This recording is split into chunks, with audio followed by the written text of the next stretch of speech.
guys, my name is Shirag Shemmassian and I am an MCAT tutor at Shemmassian Academic Consulting. Today I'll be walking through a psychology passage from the behavioral sciences section of the MCAT. That's the fourth section. So usually you want to take about 8 minutes on a passage like this, but today I'll be talking through the way I would do it, so it might take a little bit longer. So thank you again for joining me, and let's just jump right in.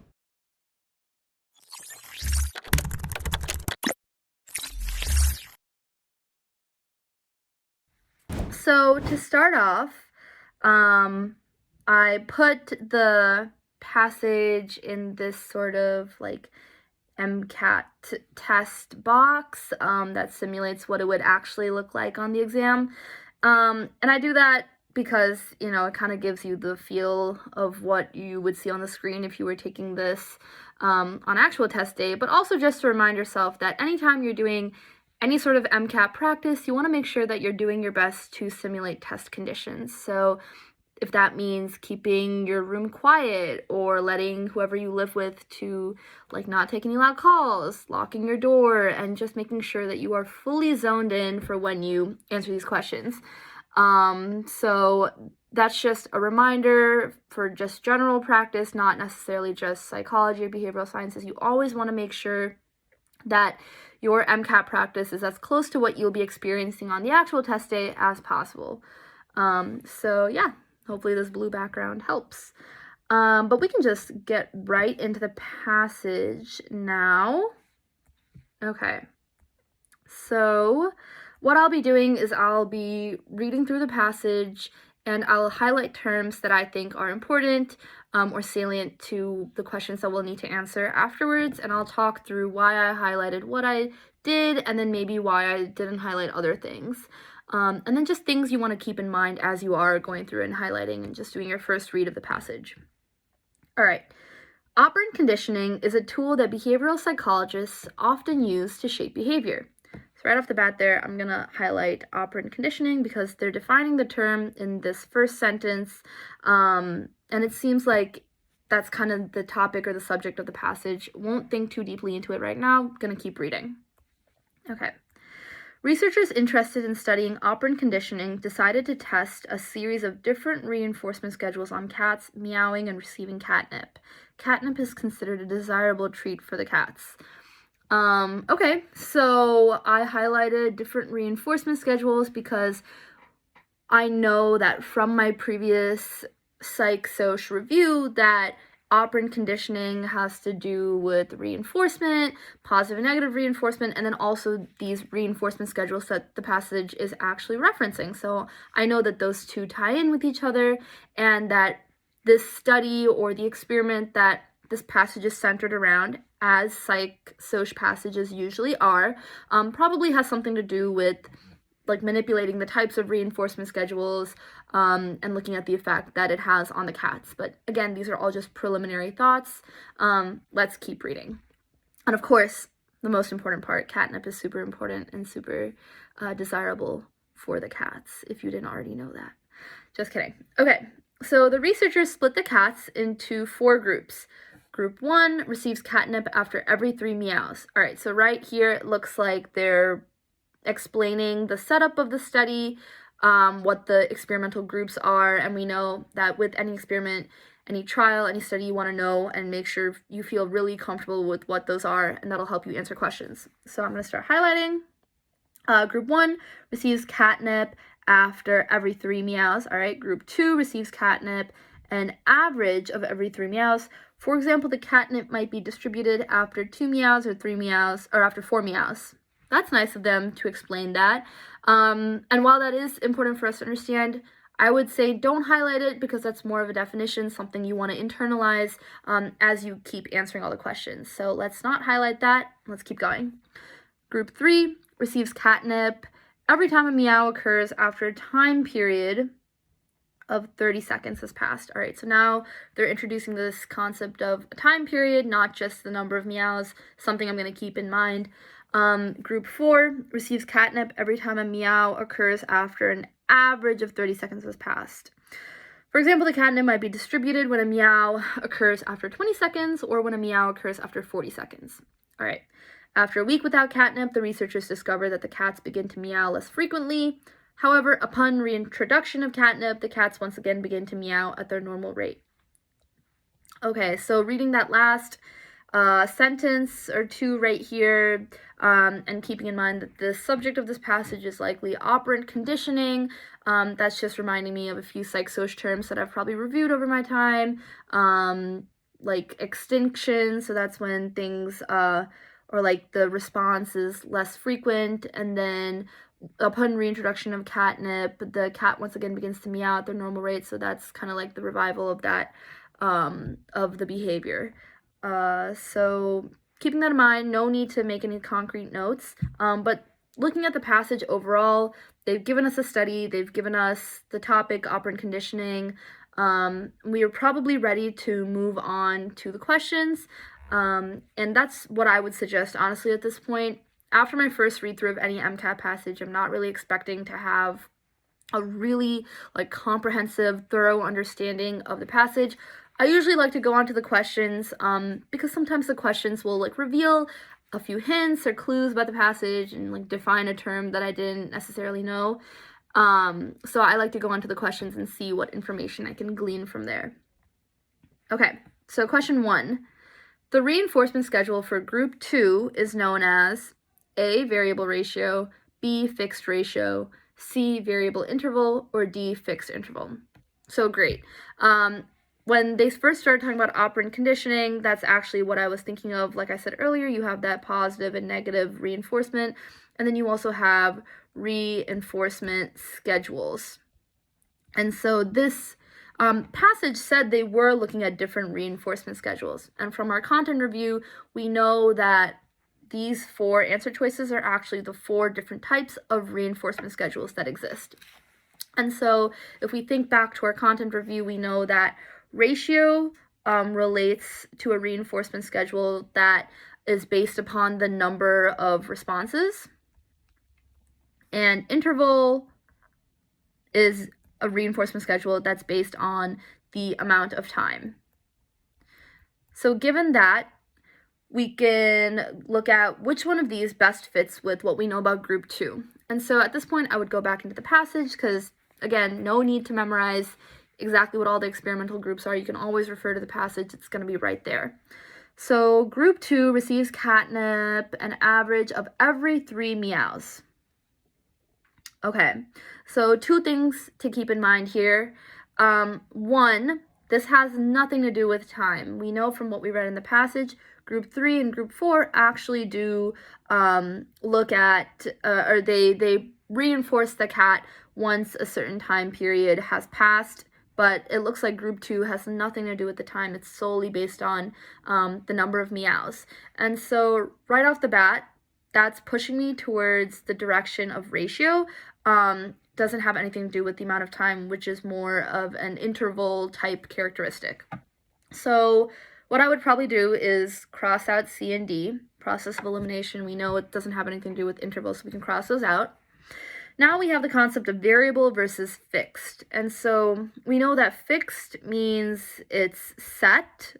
It's going to be like definitely after every 3, or it's just a set number of responses that the experimenter is waiting to reinforce the animal for. And variable, and even just like looking at the definition of the word variable, means changing. And the main difference between group 1 and group 2 really is that group 1 receives catnip after every 3 meows, and group 2 receives catnip maybe sometimes after 2 meows or 4 meows. So just in that change, you can see that group 2 has more of those variable type characteristics. And so for that reason, I would choose the answer to be a variable ratio. So I'm going to pause here and go over a trick that I use, not just on the psych-soc section, but just all of the entire MCAT itself, is using your common sense, bringing in general knowledge to answer the questions. So let's say you came into this passage no background knowledge in psych-soc, you didn't do any content review, nothing like that, you're just going into it. There's still a way to answer this question using your general knowledge. And so what I would do is kind of just like what we did using the definition of variable, definition of set, you would look into just like, what do those words mean? So if you want to find out what the schedule, reinforcement schedule for group 2 is, you have these four choices. I would look at group 2. So group 2 doesn't have this aspect of time that the other that group 3 and group 4 have. So right now I know that group 1 and 2 probably don't have anything to do with something that's time related.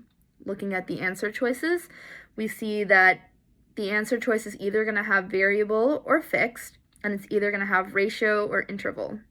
So between ratio or interval, interval is a more time-related word. Usually you use it to refer to an interval of time.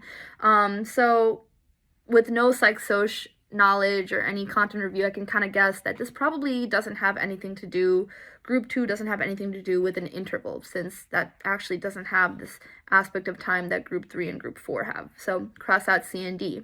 And again, variable fixed, fixed means set, variable means something is changing. Compare that to group 1, where it's set that every 3 meows they receive some catnip, versus group 2, where it's sometimes 2, sometimes 4. Relating that to the definitions of the word variable versus fixed, we know that group 2, where it's sometimes 2, sometimes 4, probably is more variable. So that way you can choose A.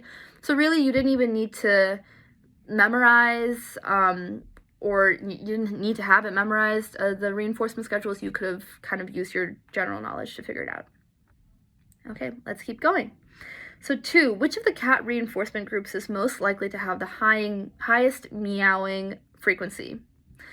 So based off of your psych review, possibly you've memorized that of the 4 reinforcement schedules that group 1 outlines, variable ratio is the type of reinforcement schedule that elicits the highest number of responses from the animal. So if you know that, you can relate that to highest meowing frequency, which is the type of response we're looking for from these cats.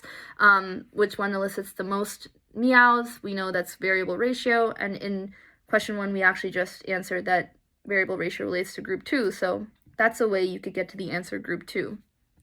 But again, you can use general knowledge, common sense, and you can think about it in a more abstract fashion. All right, so if cats know as animals, if they're trained to know that no matter how much they meow, they're not going to get any catnip once a certain time period has passed, such as in group 3 and group 4, where they're making the cats wait at least 30 seconds or around 20 to 40 seconds, these cats are going to know that they need to wait that long. It doesn't matter how long they meow in the first 20 or 30 seconds. So right off the bat, you know that these cats are only going to meow once, maybe twice after that time period. Probably not going to be meowing that much, since they're going to get trained to that aspect of needing to wait. So based off of your common sense and like being able to figure your way around, you could probably cross out group 3 and group 4. So group 1 and 2, you see that group 1 receives catnip after every 3 meows. Group 2 receives catnip sometimes after 2, sometimes after 3, sometimes after 4. And so these cats really love their catnip. Okay, they're going to do whatever they can to get as much catnip as they can. And so a group 1 cat who knows that every time after 3 meows they're going to get catnip, they're not going to do more work than they need to. Cats are lazy animals. They're only going to want to meow 3 times. But group 2 cats, sometimes they did meow 3 times and they still didn't get the catnip. So they meow a 4th time and they get catnip. So group 2 cats are going to want to maximize their chances to get catnip, and they're going to meow as much as they can to get it, because it's variable, right? It's not a fixed number of time. They don't know how much they need to meow. So between the comparison, you can kind of figure out that, maybe it is group 2 cats that are going to be meowing the most, and group 2 is actually the variable ratio, which you, again, didn't really need to know, and you can kind of guess that group 2 cats are going to have the highest meowing frequency. Okay, great. Question 3. In a new experiment, researchers discover that cats tend to walk around a body of water at a much greater distance than other animals. The cat's behavior is an example of A, avoidance, B, escape, C, habituation, D, facilitation. Okay, so this kind of requires you to know the common trope of cats hate water. They hate taking baths. If you've ever tried to get a cat anywhere near a bathtub, they really do not like that. Don't know why, but we're pre-meds. We're not pre-vet. We'll leave that to the veterinarians to find out. But in all seriousness, this question really just wants to get to the point of which of these psych terms is defined by what the question is asking. And again, you can use kind of just your general knowledge, like not of these words and what they mean, the definitions. So A, avoidance. Avoidance, the psych term is when a cat or an animal is trying to avoid an unpleasant situation. Officially, it's like they're using negative reinforcement to avoid the bad environment that it doesn't like. So that sounds like this. It sounds like the cat is trying to put as much distance between it and the body of water to avoid getting in the water. They don't like being wet, so not going to cross that out yet. B, escape. So escape, just like generally the word means to like leave or try and get out of a bad situation. Psych term is when, very similar, is when a subject tries to remove oneself from an unpleasant situation they're already in. So that's kind of the key difference. Escape is that the animal is already in that bad situation, but here it seems like the cat is walking around the body of water. Not yet quite in the body of water. They're not in the unpleasant situation. They're just trying to avoid it. So we can probably cross out B. C, habituation. Again, the psych term means that the animal or subject is getting desensitized to a repeated stimuli. From general knowledge, our own definition of the word, we know that to get habituated to something is to get used to it. Doesn't seem like either of that is happening. Cats, there's no repeated stimuli here. It's not like water's being sprayed on them, and the cat's not getting used to anything. They're just trying to avoid the water. So we can probably cross out C.